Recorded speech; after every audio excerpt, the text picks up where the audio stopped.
Hello guys and welcome to Tech Tricks tutorial. In today's video, I will show you how to log into Microsoft Teams with your school account. First, there are two types of Microsoft Teams. One for personal use and one for work or school.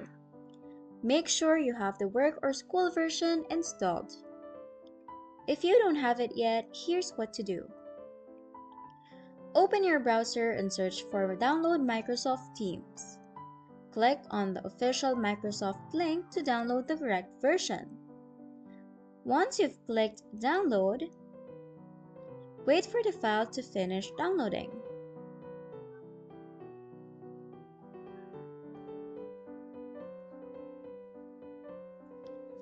After the installation is complete, open the app. Now you'll be prompted to log in. Enter your school email and follow the steps to complete the sign-in process. And that's it! You're now logged in to Microsoft Teams with your school account. If this tutorial helped you out, make sure to like, share, and subscribe for more tips. See you next time on Tech Tricks tutorial. Bye!